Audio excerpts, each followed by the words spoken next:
Esse é o Drops Quadriláteros. A gente vai falar hoje de uma das franquias, digamos, mais longevas do cinema, né? A gente vai falar hoje sobre Alien, né? Alien foi um filme, originalmente um grande thriller espacial, no tempo que as pessoas nem apostavam muito, e nem em filmes de espaço mais sérios, nem tanto em thrillers no espaço. Então foi uma coisa completamente fora dos parâmetros. Alien fez um sucesso muito grande. Ele é basicamente o responsável pela carreira da Sigourney Weaver ter, de repente, chamado a atenção. E é um dos melhores filmes de ficção científica, de tensão, acho que de todos os tempos. O Alien, o Oitavo Passageiro, né, ele levou uma continuação que se chamava Aliens, que levava a uma situação de que existia mais de um alienígena numa determinada história. E entre o Alien e o Aliens, passa-se algumas décadas, alguns anos, em que a personagem estaria em um sono criogênico, né, depois dos eventos do primeiro filme. Então, toda a tecnologia até tem um pulo, você tem armas mais interessantes, mais poderosas, e que não são tão eficientes quando você vê um grande bando de alienígenas praticamente indestrutíveis com sangue de ácido. O Aliens, ele fez muito sucesso, ele levou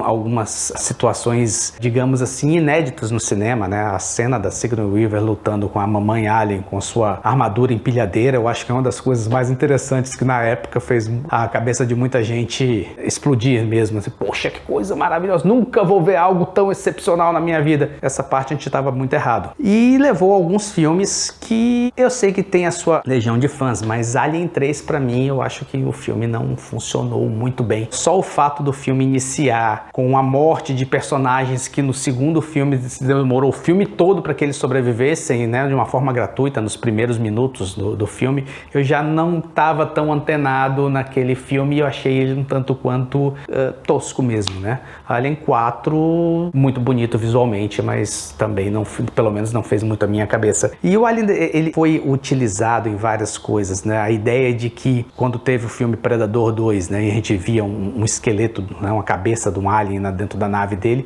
atiçou aquela coisa dos nerds da época de, meu Deus, Aliens versus Predador, né? Seria uma coisa excepcional. E na verdade, Aliens vs Predador acabou acontecendo nos quadrinhos, né? Existem vários encontros, esse aqui foi um deles que chegou a sair aqui no Brasil. Essa edição foi pela Mitos. Na verdade, foi só um dos vários encontros de Aliens e Predador, até que realmente fizeram um filme. O primeiro até um tanto quanto divertido, mas na verdade esquecível, e o segundo mais ainda.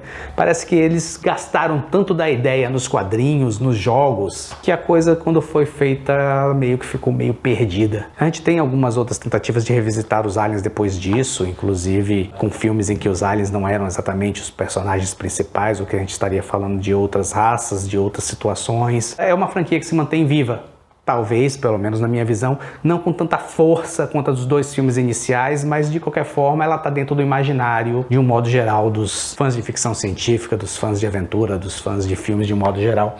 E eles dentro dos quadrinhos, eles tiveram várias situações. Como eu comentei, os primeiros encontros de Aliens vs Predador, existiu o encontro de Aliens vs Predador versus Exterminador do Futuro. Você tinha material do Aliens assinado por John Byrne, você tinha material do Aliens assinado por Dave Gibbons e Mike Mignola, né, dois grandes nomes dos quadrinhos, estavam despontando. O desenho do Mignola, inclusive, especificamente, é uma coisa maravilhosa dentro dessa edição. Você tinha o encontro do Batman com os aliens, você tinha o encontro do Super-Homem com os aliens, você tinha o encontro do Lanterna Verde com os aliens. Basicamente, eles se encontraram com todo mundo, com tudo que fosse possível. Até os Wildcats, o Stormwatch, a razão pela qual o Stormwatch acabou, né, que eram uns quadrinhos de uma Liga da Justiça da Image, né, foi que os aliens infestaram o quartel-general e mataram praticamente todo mundo que estava ali dentro.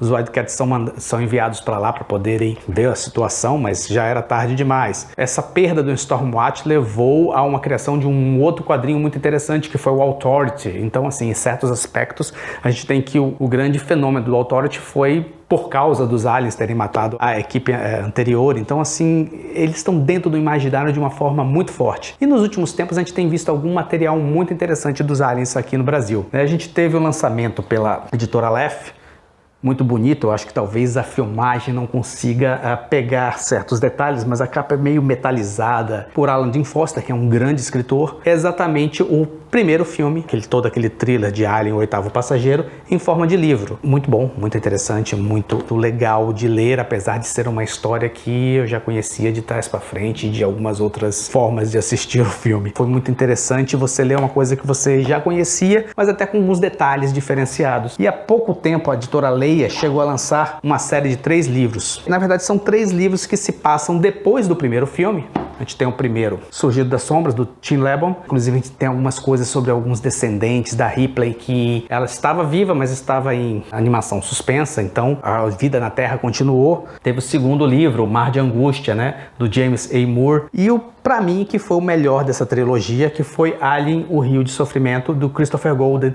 E é interessante esse livro aqui, porque ele se passa exatamente no planeta em que os eventos de Aliens ocorrem. Então é um livro que se passa logo antes do segundo filme, né? É como se esses 3 livros linkassem a história original com a história do segundo filme. Mas o ponto desse Drops é dar uma notícia, então vamos a ela antes que eu me perca aí, fala entre Predador e de repente a gente já fale sobre muita coisa e a gente tenha 10 minutos de nada aí. Uma editora chamada Excelsior, ela tá lançando aqui no Brasil um material que é exatamente a quadrinização do primeiro filme de Alien. A princípio é aquela coisa do que mais do mesmo, né? Eu acho que todo mundo que conhece ficção científica já conhece a história de frente para trás, de um lado para o outro, é uma coisa realmente batida. Mas o que é interessante são os autores dessa quadrinização. A gente tem o Art Goldwyn, que é um nome conhecidíssimo dentro do mundo dos quadrinhos, né? Ele fez muito material para Eerie, material para Warren, de quadrinhos meio de terror. Ele foi editor na Marvel, inclusive ele foi responsável por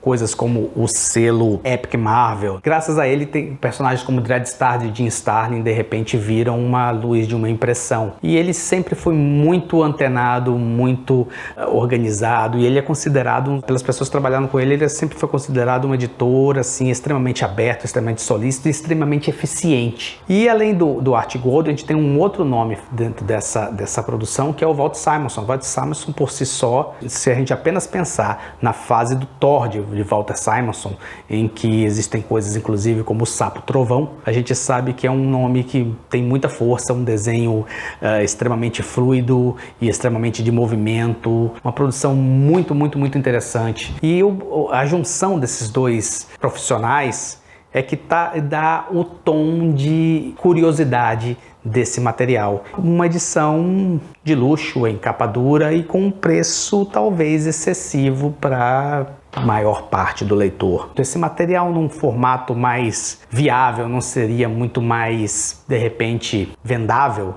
Talvez eles entendam que não, eles estão vendo o mercado de uma outra forma, talvez eles achem que qualquer coisa vai se vender do mesmo jeito, ou vender menos por um preço maior é mais interessante do que vender mais por um preço menor. Talvez eu não... Nesse caso do Alien, talvez seja uma coisa nesse estilo, de que é um material realmente que só quem gosta muito vai comprar, então de repente é um público que vai pagar um pouco mais caro para ter uma edição mais caprichada. E é um material que, pelo menos com relação ao que ele se trata, apesar de ser uma história tão conhecida, ela de repente pode trazer um frescor de alguma coisa nova exatamente pelos nomes envolvidos em sua produção. Esse foi o Drops Quadriláteros. Se você gostou, nos acompanhe. Até a próxima.